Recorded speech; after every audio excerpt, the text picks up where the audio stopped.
ওকে ওকে, তাওমিদ কিছু বলতে চাচ্ছো? স্যার একটা প্রশ্ন ছিল। বলো। স্যার আমাদের তো ফিজিক্স এক্সাম দিলাম, তো স্যার সলিউশন ক্লাসটা করাইছিলেন যে বলছিলেন না যে না না, করাবেন? সলিউশন ক্লাস এখনো করানো হয়নি। সলিউশন ক্লাসটা পরে করাবো, ঠিক আছে? এখন সলিউশন ক্লাস করতে গেলে তোমাদের মন খারাপ হবে, বুঝতেই পারবা কার কোনটা হয়েছে বা হয় নাই। তো ওই জি জি পথে জি না স্যার। যাওয়াটা দরকার নেই, ঠিক আছে? যা হয়েছে হয়েছে, ওটা আল্লাহর উপর ছেড়ে দাও। সামনের দিকে আগেও, ঠিক আছে? জি স্যার। সামনে জি স্যার। কতটুকু কি হবে সেটার দিকে আমরা ফোকাস করি, আসো। ঠিক আছে, আমরা হচ্ছে গিয়ে তারণ বেগ নিয়ে আলোচনা করব। ওকে, দেখা যাক তারণ বেগ এই বিষয়টা কি। তারণ বেগ বুঝতেই পারছো, এই হচ্ছে মনে করো একটা পরিবাহীর ভিতর দিয়ে যখন ইলেকট্রিসিটি পাস হয়, ঠিক আছে? এটা মনে করো একটা পরিবাহী, এই বিশাল একটা পরিবাহী, আমি হচ্ছে এই পরিবাহীটা হচ্ছে এ থেকে বি, এই তার, ঠিক আছে? আমি হচ্ছে গিয়ে এইটুকু অংশ একটা জুম করেছি, ঠিক আছে? একটা মাইক্রোস্কোপ দিয়ে এটাকে জুম করলাম, তাহলে দেখতে এটাকে এরকম মনে হবে। মানে এইটুকু অংশ আমি হচ্ছে একটা হাত দেখার যে মাইক্রোস্কোপ আছে, ওইটা আমি রাখলাম এখানে, যার কারণে এইটুকু অংশটাকে একটু বড় দেখাচ্ছে। ওকে, তো মনে করো একটা ইলেকট্রন যদি এই পথ থেকে, এই একটা ইলেকট্রন, ঠিক আছে, এই বিন্দু থেকে মনে করো এই বিন্দুতে এখানে আসবে, ঠিক আছে? সাপোজ পি বিন্দু থেকে সে হচ্ছে গিয়ে কিউ বিন্দুতে আসবে, ইলেকট্রনটা পি থেকে কিউতে আসবে। এখন পি থেকে কিউ এর দূরত্ব হচ্ছে গিয়ে মনে করো এল। এখন পি থেকে কিউতে ইলেকট্রনটা আসতে মনে করো টি সময় লাগে, ঠিক আছে? এবং সে ভি বেগে প্রবাহিত হচ্ছে, বা ভি বেগে পি থেকে কিউতে সে ভি বেগে চলে আসলো। তার কত সময় লাগলো? টি সময়। কতটুকু পথ অতিক্রম করলো? এল পরিমাণ পথ অতিক্রম করেছে। এবং এই পরিবাহীর ভেতর দিয়ে মনে করো আই পরিমাণে তড়িৎ প্রবাহিত হচ্ছে, ঠিক আছে? আর এই পরিবাহীর ভেতরের এই পরিবাহীর একটা নিজস্ব অবশ্যই আয়তন আছে। এখন এই পরিবাহিত কতগুলা ইলেকট্রন আছে আমরা কিন্তু বলতে পারি না, কোটি কোটি ইলেকট্রন আছে। আমরা ধরে নিলাম একক আয়তনে ইলেকট্রন সংখ্যা, ঠিক আছে? এখানে একটু লিখে ফেলো সবাই, যে একক আয়তনে, একক আয়তনে ইলেকট্রন সংখ্যা equals to small n. Small এনটা হচ্ছে গিয়ে কি, একক আয়তনে ইলেকট্রন সংখ্যা, মনে রাখবা। আর এখানে আই এর পরিচয় কি বলো দেখি, আইটাকে আমরা কি বলবো? আইটা হচ্ছে আমাদের জন্য তড়িৎ প্রবাহ। আর এইখানে এলটা কি, এলটা কি বলো? এলটা হচ্ছে অতিক্রান্ত দূরত্ব। আর ভিটা কি বলো? ভিটাকে আমরা বলবো তারণ বেগ। এবং টি হচ্ছে গিয়ে কি, সময়, ঠিক আছে? টি হচ্ছে গিয়ে সময়। তো এখন মনে করো আমরা কাজ করতে চাচ্ছি যে কিভাবে আর কিউ হচ্ছে কিউ, স্মল কিউ হচ্ছে গিয়ে মোট চার্জ বা মোট আধান, কতটুকু আধান এখান থেকে এখানে যাবে সেটাই হচ্ছে গিয়ে কিউ। ওকে, আচ্ছা। তো ভালো কথা, এখন আমরা ক্যালকুলেশন করে ফেলে আসো। আরেকটা বিষয়, এটা হচ্ছে গিয়ে তার ক্ষেত্রফল, এই অংশটা হচ্ছে গিয়ে তার ক্ষেত্রফল। কি ক্ষেত্রফল বলো? এটা হচ্ছে গিয়ে তার প্রস্থচ্ছেদের ক্ষেত্রফল, প্রস্থচ্ছেদের ক্ষেত্রফল। ওকে, এই হচ্ছে গিয়ে প্রত্যেকটা বিষয় নিয়ে আলোচনা, এই হচ্ছে কি আমাদের প্রত্যেকটা ইন্ডিভিজুয়াল প্রত্যেকটা টার্ম নিয়ে আমরা কথা বললাম। আমি আবার বলি, এন হচ্ছে কি একক আয়তনে ইলেকট্রন সংখ্যা, আই হচ্ছে কি তড়িৎ প্রবাহ, এল হচ্ছে কি অতিক্রান্ত দূরত্ব, ভি হচ্ছে কি ত্বরণ বেগ, টি হচ্ছে কি সময়, কিউ হচ্ছে কি মোট আধান, এ হচ্ছে কি প্রস্থচ্ছেদের ক্ষেত্রফল।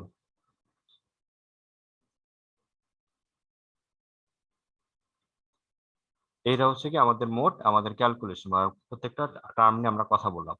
এখন আমাদের কাজ হচ্ছে কি বেগ ক্যালকুলেশন করা। তাহলে বলো আমরা বেগ কিভাবে ক্যালকুলেশন করব? ভি ইকুয়ালস টু কত, কত লিখবো? দূরত্ব বাই সময়। এখানে দূরত্ব কত? এল। সময় কত? টি। আমি লিখতে পারি এখানে এল বাই টি। লেখা যাবে বলো? লেখা যাবে কিন্তু আমার, তাই না? আচ্ছা, এখান থেকে আমি যদি টি এর মান ক্যালকুলেশন করতে চাই তাহলে কত হবে? এল ডিভাইডেড বাই ভি, এটা হবে না? ক্লিয়ার সবাই?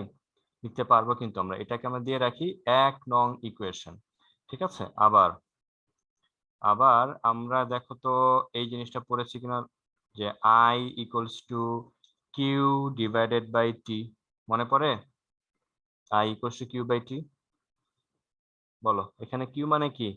আধান। টি মানে সময়, আর আইটা কি? তড়িৎ প্রবাহ। তড়িৎ প্রবাহকে আমরা লিখতে পারি কিউ ডিভাইডেড বাই টি, এভাবে আমরা লিখতে পারি। আচ্ছা ভালো কথা, এবার তুমি একটা কাজ করো, আই এর বদলে আই থাক, কিউ এর বদলে কিউ লিখো, আর টি এর বদলে আমি কি লিখতে পারি? L by V. তাহলে তুমি যদি এখন লিখো এল বাই ভি, তাহলে পরের লাইন এখানে কি দাঁড়াবে? কিউ ভি, আর এখানে কি দাঁড়াবে? এল। দেখা যাবে নাকি যাবে না? বলো, কি তোমরা শুনতে পাচ্ছ তো নাকি শুনতেও পাচ্ছ না? যাবে স্যার, জি শুনতে পাচ্ছি স্যার। আই ইকুয়ালস টু হচ্ছে Q V divided by L. এখন আমাদের হচ্ছে গিয়ে কতটুকু চার্জ প্রবাহিত হচ্ছে সেটা ক্যালকুলেশন করা। কতটুকু চার্জ প্রবাহিত হচ্ছে? কিউ পরিমাণের চার্জ প্রবাহিত হচ্ছে। কিউটা কি? মোট চার্জ। আর এনটা কি? একক আয়তনে কি সংখ্যা? ইলেকট্রন সংখ্যা। এখন আমরা যতটুকু তার নিয়ে কাজ করছি, এই তারের দৈর্ঘ্য হচ্ছে এ, এই তারের প্রস্থ সেতু ক্ষেত্রফল হচ্ছে এ, দৈর্ঘ্য হচ্ছে এল। তাহলে বলো তো উক্ত পরিবাহীর আয়তন কত হবে? কে বলতে পারবা? বলো, এই পরিবাহীর আয়তন কত হবে?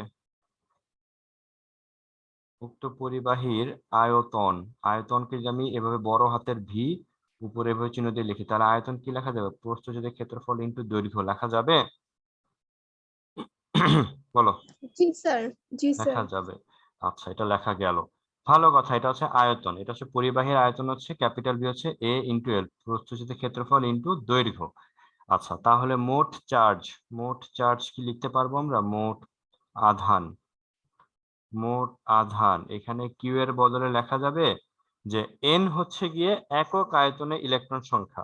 তাহলে মোট আধানটা যদি পরে লেখা, আগে একটা ক্যালকুলেশন করি যে মোট ইলেকট্রন সংখ্যা যদি ক্যালকুলেশন করতে চাই, তাহলে লেখা যাবে এভাবে, মোট ইলেকট্রন সংখ্যা। মোট ইলেকট্রন সংখ্যাকে যদি ক্যাপিটাল এন বলি, এটাকে লেখা যাবে স্মল এন ইন্টু ভি। লেখা যাবে? এটা কি এগ্রি করো সবাই? একক আয়তনে যদি এন সংখ্যক ইলেকট্রন থাকে, তাহলে ভি আয়তনে কত ইলেকট্রন থাকবে? এন ইন্টু ভি, গুণ হবে। এটা হচ্ছে মোট ইলেকট্রন সংখ্যা। আর একটা ইলেকট্রনের চার্জ কত? ই পরিমাণ। তাহলে আমি কি লিখতে পারি দেখো তো? মোট আধান, মোট আধান স্মল কিউ, এটাকে লেখা যাবে যে এক ক্যাপিটাল এন ইন্টু ই। একটা চার্জের, একটা ইলেকট্রনের আধান হচ্ছে ই পরিমাণ, তাহলে মোট কতটুকু চার্জ প্রবাহিত হচ্ছে এই পরিবাহের মধ্য দিয়ে, সেটা কি? যতগুলো ইলেকট্রন, একটা মোট ইলেকট্রনের সংখ্যা ইনটু একটা ইলেকট্রনের চার্জ, এটাকে গুণ করলে তো আমি মোট আধান পেয়ে যাব। বুঝা গেছে? আচ্ছা, যদি না বুঝতে পারো অবশ্যই জিজ্ঞেস করবা। এখন আমি এই এন এর মান এটা বসায় দাও। এই কিউ এর বদলে কিউ লিখলাম, এন এর বদলে লিখলাম small N into capital V. এই ভি মানে আয়তন, আর এই ভি মানে বেগ, আর এইখানে আর ই এর বদলে ই রয়ে গেল, আর ক্যাপিটাল ভি এর বদলে আমি কি লিখতে পারি? A into L. তাহলে আমি লিখতে পারি small q equals to n A L E. এই যে কিউ এর বদলে লিখলাম এন এ এল ই। এই হচ্ছে কি আমাদের চার্জের মান। এখন এই চার্জের মানটা আমি এইখানে বসা দিব, ঠিক আছে? যে আই এর বদলে এটাকে দিয়ে দাও 2 নং সমীকরণ, ঠিক আছে? আর এখানে দিয়ে দাও এটাকে 3 নং সমীকরণ। তারপর আমরা লিখব যে 2 নং এবং 3 নং হতে পাই। ঠিক আছে, আমি হচ্ছে কি একটু নিচে নামি ক্যামেরাটা। ঠিক আছে, আমরা এখন যে কাজটা করব সেটা লিখবা হচ্ছে গিয়ে 2 এবং 2 এবং 3 হতে আমি কি লিখতে পারি? আই ইকুয়ালস টু কিউ এর বদলে আমি লিখব এন এ এল ই, আর এখানে ভি এর বদলে কিন্তু ভি আছে, আর এখানে এল এর বদলে কে আছে?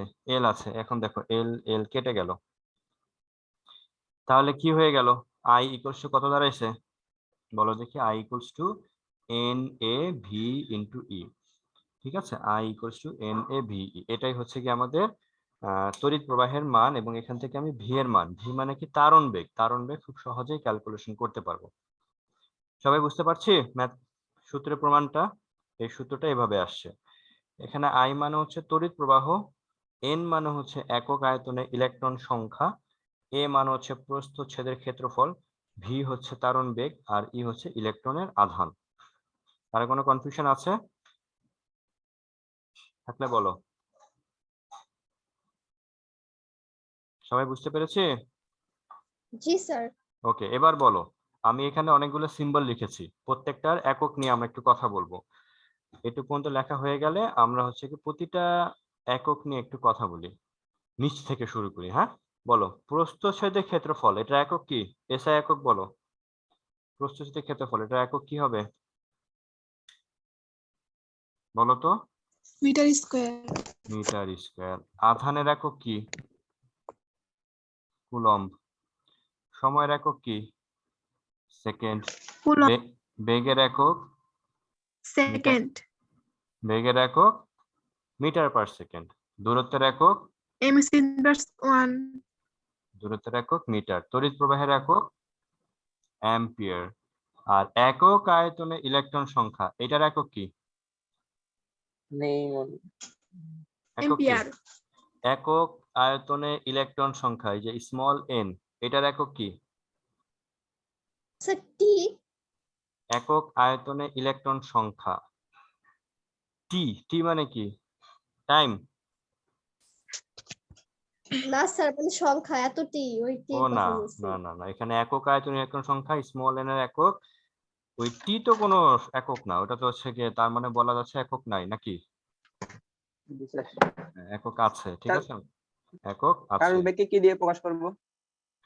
কারণ বেগকে আমরা ভি দিয়ে প্রকাশ করবো, এই যে ভি, এটা, এটাই ভি। ওই ঠিক বি এর আছে, মানটা কত আসবে স্যার? ভি এর মানটা যে কোনো কিছু হইতে পারে, যেমন ধরো 5 × 10⁵, 10⁴, অনেক স্পিড হইতে পারে ইলেকট্রনের। একটা তারের ভিতর দিয়ে তুমি স্যার দেখো। হ্যাঁ বলো। ইকুয়েশন আকারে, ইকুয়েশন আকারে। ইকুয়েশন আকারে যেটা লিখবো, I = NaV। তোমার যদি ভি এর মান বের করতে বলে, তাহলে NA এটাকে এই পাশে পাঠিয়ে দিবা, I দিয়ে ভাগ করে দিবা, I কে ভাগ করে দিবা, জি স্যার। তাহলে বুঝছি তো স্যার। হয়ে গেল। ঠিক আছে, এখন দেখো, তোমার কাছে মনে করো একটা তার আছে, তারের একক হচ্ছে গিয়ে মনে করো 2 মিটার কিউব। ঠিক আছে, 2 মিটার কিউব আয়তনের একটা তার। এই তারে মনে করো 5000 এতটি ইলেকট্রন আছে। ঠিক আছে, এতটি ইলেকট্রন আছে। 2 মিটার কিউব আয়তনে 500টি ইলেকট্রন আছে। তাহলে একক আয়তনে 1 মিটার কিউব আয়তনে কতটি ইলেকট্রন থাকবে? কি করবা? 500 ডিভাইডেড বাই কি? 2 মিটার কিউব, এটাই লিখবা না? তাই তো। এখন 2 দিয়ে যদি 500 কে ভাগ দাও কত হবে? 250। আর এখানে মিটার কিউব উপরে গেলে কত হবে? পার 5 মিটার মিটার কিউব। কিউব। তাহলে এই যে আমি বললাম একক আয়তনে ইলেকট্রন সংখ্যা স্মল এন, এর একক কি হবে? থাকবে নাকি থাকবে না? এর একক অবশ্যই থাকবে। ওর একক হচ্ছে এসআই একক per metre cube. Per metre cube. ঠিক আছে, এই সকল ভুলগুলা করা যাবে না। এই সকল এগুলা খুব ইম্পর্টেন্ট একটা তথ্য, যে স্মল এন দেখলে মনে হয় যে ইলেকট্রন সংখ্যা, কিন্তু এটা হচ্ছে একক আয়তনে ইলেকট্রন। যখনই দেখবা কোনো একটা সংখ্যা একক আয়তনে বলা হচ্ছে, তখনই বুঝবা তার একক হচ্ছে per metre cube, per centimetre cube, per millimetre cube, এইভাবে থাকবে। আর যদি এই শব্দটা না থাকে একক আয়তনে, এটা যদি না থাকে, তাহলে কোনো একক আর হবে না। বুঝতে পারছো? যখনই দেখবা একক আয়তনে ইলেকট্রন সংখ্যা, একক আয়তনে অণুর সংখ্যা, পড়ছো না তোমরা গড়মুক্ত পথ ক্যালকুলেশনের সময় একক আয়তন অণুর সংখ্যা? মনে পড়ে?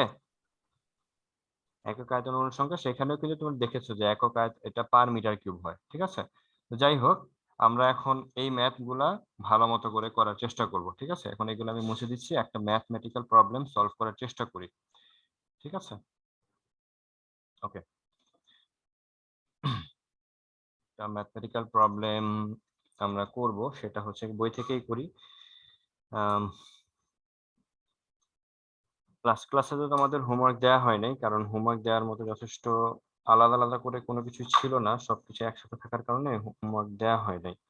ঠিক আছে, আমি হচ্ছে এখন এই যে ম্যাথটা করলাম, এই ম্যাথের উপর ভিত্তি করে আমরা একটা প্রবলেম সলভ করব। ঠিক আছে, এখন বইটা আছে কিনা সেটা, হ্যাঁ পেয়েছি। সেটা কোশ্চেনে বলা হয়েছে যে 1 মিটার, কোশ্চেনটা আমি একটু লিখি। ঠিক আছে, কোশ্চেনে বলা হয়েছে যে 1 মিলিমিটার স্কয়ার স্যার ক্ষেত্রফল। অত উপরে দেখা যাচ্ছে না। আচ্ছা ঠিক আছে, আমি কারেকশন করে দিচ্ছি।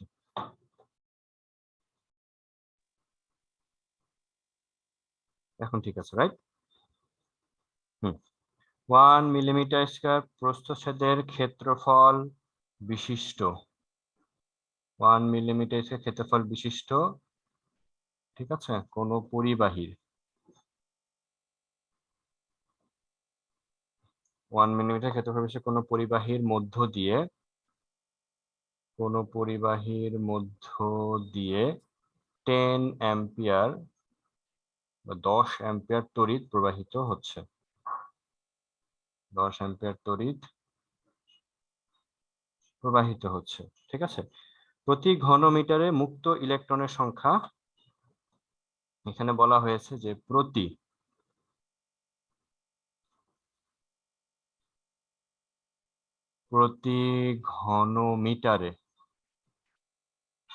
ঘনমিটারে মুক্ত ইলেকট্রন সংখ্যা 10 × 10⁸, ঠিক আছে। প্রতি ঘনমিটার মুক্ত ইলেকট্রন সংখ্যা 10 × 10⁸, ঠিক আছে। তারণ বেগ কত? তারণ বেগ কত, ঠিক আছে। এটা আমরা সমাধান কিভাবে করব বলো, পারবে এটা?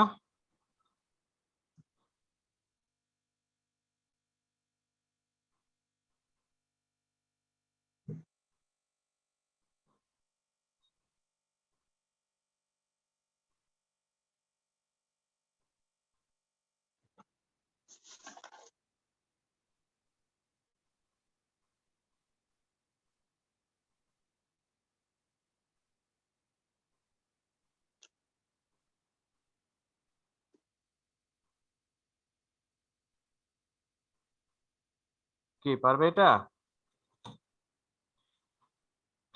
বলো। স্যার চেষ্টা করে দেখি।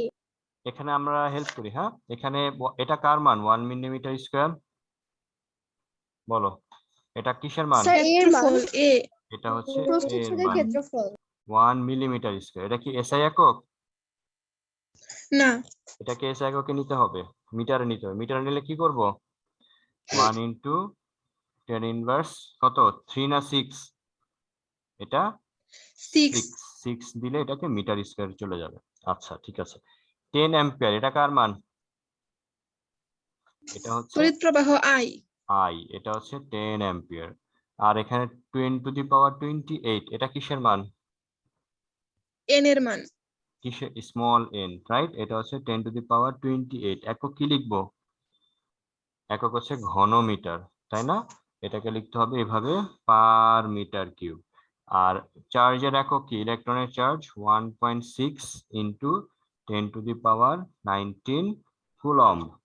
এই এখন আমাদেরকে তারণ বেগ ক্যালকুলেশন করতে হবে। আমরা একটু আগে পড়ে এসেছি I = NA/VE। তাহলে ভি কত হবে বলো দেখি? ভি হবে I/NAE, এটাই হবে না? আশা করি এটাই হবে। জি স্যার। তাহলে বাকি ক্যালকুলেশন গুলো তোমরা করে ফেলতে পারবা। তোমরা যখন ক্যালকুলেটরে এন এর মান, এ এর মান, ই এর মান বসাবা, তখন অবশ্যই ক্যালকুলেটর ব্র্যাকেট দিয়ে বসাবা, কারণ ব্র্যাকেট না দেওয়ার কারণে তোমাদের অনেক সময় অনেক ম্যাথ মিলতে চাবে না বা মিলবে না, বুঝছো? তো এটা আশা করি সবাই এটা করতে পারবা, কোনো সমস্যা তোমাদের হবে না আশা করি। কারো কোনো কনফিউশন থাকলে বলো, এখানে কারো কোনো কনফিউশন আছে কিনা বা কারো কোনো কোয়েশ্চেন আছে কিনা? আছে? বলো, কোনো কনফিউশন কোয়েশ্চেন আছে নাকি নাই? ওকে, যদি না থাকে তাহলে আমরা চলে যাচ্ছি পরের কনসেপ্টে। আমরা এখন যেটা পড়বো সেটা খুবই ইম্পর্টেন্ট এই চ্যাপ্টারের, ঠিক আছে। সেটা হচ্ছে গিয়ে তড়িৎ কোষ। তড়িৎ কোষ নিয়ে একটু পড়াশোনা করতে চাই। আজকে যে কনসেপ্টটা পড়বো এটার উপর ভিত্তি করে অসংখ্য সৃজনশীল, তারপর এমসিকিউ, ইভেন বোর্ড কোশ্চেন, সাথে সাথে আমাদের অ্যাডমিশন টেস্টের কোশ্চেন গুলো এখান থেকে হয়ে থাকে, ঠিক আছে। তো ভালো মতো করতে পারলে বা ভালো মতো ধরতে পারলে তোমরা অনেক কিছু করতে পারবা, ঠিক আছে। ওকে, শুরু করা যাক। তো তড়িৎ কোষ, তড়িৎ কোষ সম্পর্কে তোমরা 9-10 এ নিশ্চয়ই কোনো আইডিয়া পড়ে এসেছো। তো তড়িৎ কোষটা কি? আমরা তড়িৎ কোষের বেসিক্যালি আমরা অত ডিটেলস আর এখানে পড়বো না, আমরা হচ্ছে সিম্বলটা নিয়ে আলোচনা করব। এটা হচ্ছে একটা তড়িৎ কোষের সিম্বল, ঠিক আছে? তড়িৎ কোষ হচ্ছে দুইটা টার্মিনাল থাকবে, একটা টার্মিনাল একটু বড়, একটা টার্মিনাল একটু ছোট। ওয়ালাইকুম আসসালাম। বড় যে টার্মিনালটা সেটা হচ্ছে পজিটিভ, আর যেটা ছোট টার্মিনাল সেটা হচ্ছে গিয়ে কি নেগেটিভ, ঠিক আছে? তো এই হচ্ছে গিয়ে তড়িৎ কোষ। এক একটা তড়িৎ কোষকে বা অসংখ্য তড়িৎ কোষগুলোকে যখন আমরা একটার সাথে একটা যুক্ত করব, তখন হচ্ছে সে একটা ব্যাটারি ব্যাটারি হিসেবে সে পরিচিত হবে। বা ব্যাটারি কখন হবে? যখন একাধিক তড়িৎ কোষ একটার সাথে একটা যুক্ত করব, তখনই হচ্ছে যে কনস্ট্রাকশন হবে সেটাকে আমরা ব্যাটারি হিসেবে সূচিত করব। আচ্ছা, তো এখন তড়িৎ কোষের দিয়ে আমরা কি পড়বো? তড়িৎ কোষ দিয়ে আমরা বেসিক্যালি যেটা পড়বো সেটা হচ্ছে কি তড়িৎ চালক বল, ঠিক আছে? সেটা আমরা যেটা পড়বো সেটা হচ্ছে তড়িৎ চালক বল। এইটা কি, এটা নিয়ে একটু আলোচনা করতে চাই, ঠিক আছে? এটা ঘটনাটা কি, আমরা হচ্ছে গিয়ে একটা বহিস্থ রোধ, এটা হচ্ছে ক্যাপিটাল আর, এই বহিস্থ রোধকে যখন একটা সেলের সাথে বা কোষের সাথে যখন সংযুক্ত করব, তখন আমাদের কি হবে ঘটনা? ঘটনাটা যেটা হবে, এখান থেকে একটা 1 কুলম চার্জ, মনে করো এই বিন্দু থেকে একটা 1 কুলম পজিটিভ 1 কুলম চার্জ কি হবে, একটা তড়িৎ কোষের একটা নির্দিষ্ট বিন্দু থেকে যাত্রা শুরু করবে। এই বিন্দু থেকে সে যাবে, এখানে এই বিন্দুতে আসবে, এসে সে উপরে যাবে, আবার সে ডানে যাবে, ঘুরে আবার যখন এই বিন্দুতে ফিরে আসবে, এই কমপ্লিট একটা সাইকেল কমপ্লিট করতে তাকে একটা কি করতে হয়, কাজ করতে হয়, ঠিক আছে? যতটুকু কাজ করতে হয় এই কাজকে আমাদের বলা হয় তড়িৎচালক শক্তি। এবং এই শক্তি তাকে একটা কাজ কেন শক্তি বলা হচ্ছে?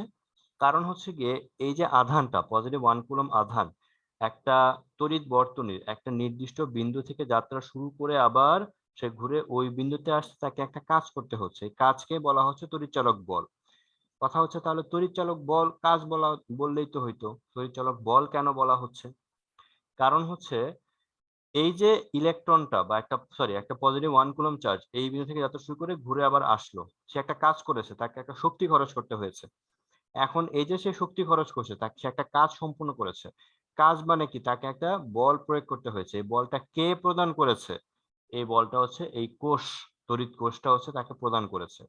প্রদান করেছে বলেই এই পজিটিভ আধানটা এখান থেকে ঘুরে আবার সে এখানে আসতে পেরেছে, ঠিক আছে? তো আমাদের হচ্ছে কি এই আধানটা যে ঘুরে আবার এখানে আসছে, সে হচ্ছে কি তাকে যে বল প্রয়োগ করা হয়েছে, তাকে যে কাজ করতে হয়েছে, তাকে যে শক্তি খরচ করতে হয়েছে, এটাই হচ্ছে কি তড়িৎচালক বল। তো তড়িৎচালক বলের সংজ্ঞা যদি পরীক্ষাতে আসে, তোমরা কিভাবে লিখবে? এটা সংজ্ঞাটা অনেক ইম্পর্টেন্ট। পরীক্ষাতে আসবে যে তড়িৎচালক বল কি, তোমাদেরকে লিখতে হবে যে কোন একটি তড়িৎ বর্তনীর একটি নির্দিষ্ট বিন্দু থেকে একটি একক ধনাত্মক কুলম আধান যাত্রা শুরু করে সম্পূর্ণ বর্তনী ঘুরে আবার উক্ত বর্তনী আসতে বা উক্ত বিন্দুতে আসতে তাকে যতটুকু কাজ সম্পূর্ণ করতে হয়, সেই কৃত কাজকে বলা হয় তড়িৎচালক বল। আমরা লিখে নিব, বুঝছো? হ্যাঁ লিখে নাও, এটা লিখে নাও। বলেন। হ্যাঁ লিখো কোন তড়িৎ বর্তনী। আচ্ছা, কে জানি নক করেছে, কি বলতে চাচ্ছ বলো দেখি? স্যার ওই যে হ্যাঁ হ্যাঁ হ্যাঁ বলো। আমাদের হুম 12 তারিখে রেজাল্ট দিবে না, তো হুম স্যার আমি একটু অসুস্থ, এই জন্য বাড়িতে চলে আসছি, আমার আব্বু হুম নিয়ে আসছে। এখন হুম। আমি 13 তারিখে হোস্টেলে যাব আর 14 তারিখ থেকে প্র্যাকটিক্যাল ক্লাস করবো। 12 তারিখে না গেলে হয় না স্যার? 12 তারিখে এখন তোমাদের হচ্ছে একটা ফর্ম দিবে কলেজ থেকে, ঠিক আছে? ফর্মটা ফিল আপ করতে হবে। এখন কেউ যদি অনুপস্থিত সেদিন থাকে তাহলে সেটা বিষয়ে আমরা এখন এই মুহূর্তে বলতে পারছি না, তার তার জন্য কি ব্যবস্থা নিতে হবে সেটা আমরা পরে জানতে পারবো। তবে রেজাল্টটা তুমি ওয়েবসাইটে দেখতে পাবা 12 তারিখের পরে বা 12 স্যার তারিখে। আমি যদি এই ফর্মটা পরে সংগ্রহ করি কলেজের থেকে, এটাই তো মানে বললাম আপনার কাছ যে থেকে পরে। এটা যদি কেউ যদি সংগ্রহ করতে না পারে, সেদিন যদি কলেজে কোনো কারণে অনুপস্থিত থাকে, তাহলে সে হুম, কিভাবে সংগ্রহ করবে ফর্মটা, এটা কলেজ থেকে আমরা জানতে পারবো। আমাদের একটা মিটিং আছে, সেই মিটিং এ আমরা জানতে পারবো, ঠিক আছে? তো ওই স্যার আচ্ছা মিটিং স্যার। এ জানতে পারলে আমরা তোমাদেরকে জানিয়ে দিব। ক্লিয়ার? এই মুহূর্তে আসলে বলা যাচ্ছে না সেটা কি হবে। হ্যাঁ বলো তাওমিদ। স্যার যদি কোনো প্রতিনিধি পাঠিয়ে ওইটা নিয়ে পূরণ করে না জমা না দেওয়া হয় না, তাহলে ওইটা কেমন হবে? খুবই পার্সোনাল ফর্ম। এটা পার্সোনাল ফর্ম। হ্যাঁ, প্রতিনিধি বলতে তোমার প্যারেন্টস এর যে কোনো একজন হতে পারে। কারণ একটু ভুল হলে এই ফর্মটা তোমাদের ফিল আপ করে আবার শিক্ষা বোর্ডে পাঠানো হবে। এখন মনে করো একটু ভুল হয়ে গেলে তাহলে তো অনেক জি স্যার। সমস্যা আছে। তাই না? জি স্যার। তো জি এই স্যার। কারণে আর কি তুমি যে ইনফরমেশন গুলো খাতায় লিখবা ফর্মে লিখবা ওইগুলাই টাইপ করে আবার ওয়েবসাইটে আপলোড করা হবে। টাইপ করার পর তোমার হাতে আবার দেখানো হবে তোমাকে যে দেখো কোনো ভুল আছে কিনা। ঠিক আছে? সো ডেফিনেটলি এটা খুব পার্সোনাল একটা ফর্ম। ক্লিয়ার? ওকে। তো পরে কেউ যদি কোনো কারণে অনুপস্থিত থাকে সেই বিষয়ে হয়তোবা ব্যবস্থা নেওয়া হবে। ঠিক আছে? সো এই মুহূর্তে আমি আশ্বাস দিতে পারছি না যে কি ব্যবস্থা নেওয়া হবে। তারপরে সেটা তোমরা 12 তারিখে একটা নোটিশ হবে, 12 তারিখের আগে সেটা জানতে পারবা। বা স্যার আমি যদি যদি এই যে মানে খুব বেশি একটা প্রবলেম হবে না গেলে স্যার, আমার বাড়ি তো অনেক দূরে স্যার। হ্যাঁ বুঝতে পেরেছি অনেকে বাড়ি চলে গেছে সেটা বোঝা যাচ্ছে। সো এটা দেখি কলেজ কি বলে। এটা আমি কলেজে মিটিং এ যখন হবে সেখানে আমি বলবো না স্যারকে, প্রিন্সিপাল স্যারকে জিজ্ঞেস করবো না স্যার কি বলে দেখি। ঠিক আছে? আচ্ছা স্যার। ওকে। তো যাই হোক, তড়িৎচালক বল এই সংজ্ঞাটা লিখো। তড়িৎ বর্তনীর কোন নির্দিষ্ট বিন্দু থেকে একক ধনাত্মক কুলম্ব আধান, লিখো তড়িৎ বর্তনীর কোন নির্দিষ্ট বিন্দু থেকে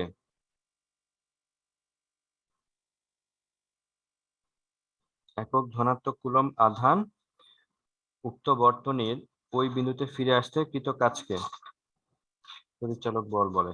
আবার বলবো,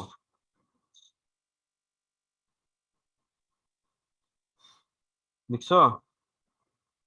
না স্যার, আরেকবার। আচ্ছা লিখো তড়িৎ বর্তনীর কোন নির্দিষ্ট বিন্দু থেকে একক ধনাত্মক কুলম্ব আধান, তড়িৎ বর্তনীর কোন নির্দিষ্ট বিন্দু থেকে একক ধনাত্মক কুলম্ব আধান সম্পূর্ণ বর্তনী ঘুরে ওই বিন্দুতে আনতে, সম্পূর্ণ বর্তনী ঘুরে ওই বিন্দুতে আনতে কৃত কাজকে, বা ওই বিন্দুতে আনতে যতটুকু কাজ সম্পন্ন হয় তাকে তড়িৎচালক বল বলা হয়। ঠিক আছে? তাকে তড়িৎচালক বল বলা হয়ে থাকে বা বলা হয়। ঠিক আছে? এই হচ্ছে কি আমাদের তড়িৎচালক বলের ডেফিনেশন। সো তো ভালো কথা, তড়িৎচালক বল নিয়ে আমরা কথাবার্তা বললাম। এখন তড়িৎচালক বল এটাকে হচ্ছে, এটার ইংরেজি নাম হচ্ছে ইলেকট্রোমোটিভ ফোর্স। ঠিক আছে? এটার ইংরেজি নাম হচ্ছে ইলেকট্রোমোটিভ ফোর্স। ঠিক আছে? এটাকে সংক্ষেপে বলা হয়ে থাকে ইএমএফ এবং এটাকে ই দিয়ে চিহ্নিত করা হয়। ই ফর ইএমএফ মানে ইলেকট্রোমোটিভ ফোর্স মানে হচ্ছে তড়িৎচালক বল। তো যখনই দেখবা ই আছে তখনই হচ্ছে কি বুঝবা এটা হচ্ছে তড়িৎচালক বল। এখন আমরা বললাম যে কৃত কাজ, দেখো তো আমরা স্থির তড়িৎ চ্যাপ্টারে এই জিনিসটা পড়েছি কিনা, W equals to Q V. ঠিক আছে? এখন পড়েছি, তোমাদের অনেকের মনে নাই। কৃত কাজকে কি বলা হয়? তড়িৎচালক বল। তাহলে এখানে আমি কিউ মানে কি চার্জের মান, ভি মানে কি বিভব পার্থক্য। বিভব পার্থক্য কোনটা? আমি যে এখান থেকে ঘুরে আবার এখানে নিয়ে আসব তাকে কতটুকু বিভব পার্থক্য অ্যাপ্লাই করতে হয়েছে বা বিভব পার্থক্য ব্যবহার হয়েছে সেটা আমাদের এখানে লিখতে হবে। আচ্ছা বলো তো, তোমাদের যে একটু আগে যে সংজ্ঞাটা লিখেছো এই সংজ্ঞায় তুমি কত কুলম্ব আধানকে এই বর্তনী থেকে ঘুরে আবার এখানে নিয়ে আসছো? সংজ্ঞায় একক কত লেখা? ধনাত্মক। 1 কুলম্ব। এক কুলম্ব। তাহলে তুমি কিউ এর বদলে কি এখানে 1 লিখতে পারবা না? জি পারবে? স্যার। আর ভি এর বদলে ভি হবে। তুমি যখনই কিউ এর বদলে 1 লিখে ফেলবো তখনই এই ডাব্লিউ এর মান, ডাব্লিউটা কি হয়ে যাবে? ই হয়ে যাবে। ই মানে কি? এই যে ইএমএফ। বুঝতে পেরেছো? কারণ তুমি কিন্তু খাতায় লিখেছো যে একক ধনাত্মক কুলম্ব আধানকে পুরো বর্তনী ঘুরিয়ে আনতে যে কাজ সম্পন্ন হয় তাকেই তড়িৎচালক বল বলে, এটাই লিখেছো না? এই কারণে কিউ এর মান যখন 1 হয়ে যাচ্ছে তখনই তুমি ডাব্লিউর বদলে ই লিখতে পারবা। বুঝা গেছে? তাহলে আমি যদি পরের লাইনটাকে লিখি, ই ইকুয়ালস টু কি ভি। ভি মানে কি বলতো? বিভব পার্থক্য। বিভব পার্থক্য। তার মানে বুঝতেই পারছো তড়িৎচালক বল আর কিছুই না, এটা হচ্ছে এক ধরনের কি বিভব পার্থক্য। ঠিক আছে? আচ্ছা, তো এখন এই বিভব, তাহলে বিভব পার্থক্যের একক কি? ভোল্ট। তাহলে তড়িৎচালক বলের এককও কি হবে? ভোল্ট হবে। তাই না? তড়িৎচালক বলের এককও ভোল্ট হবে। এখন এই যে আমি 1 কুলম্ব আধানকে এখান থেকে ঘুরিয়ে এই রোধের ভিতর দিয়ে, তাহলে এটার ভিতর দিয়ে আই পরিমাণে কারেন্ট প্রবাহিত হয়। দেখো তো আমরা, এটা তুমি এখানে রেখে দাও। আমরা ওহমের সূত্র অনুসারে ভি ইকুয়ালস টু কত পড়েছি ওহমের সূত্র থেকে? বলো তো। Sir V is equal to IR. IR. V equals to I. R মানে কি? এই কত রোধের ভিতর দিয়ে প্রবাহিত হচ্ছে সেটাই লিখবো না আমরা, V equals to I R. Right? তাই লিখবো। আমাদের হচ্ছে লিঙ্কটা এখনই শেষ হয়ে যাবে, লিঙ্কটা শেষ হয়ে যাবে, তোমরা হচ্ছে লিঙ্কটা শেষ হয়ে যাওয়ার পর সাথে সাথে আবার জয়েন করবা, ঠিক আছে? আমি লিঙ্কটা তাহলে কেটে দিচ্ছি, এখনই জয়েন করো সবাই।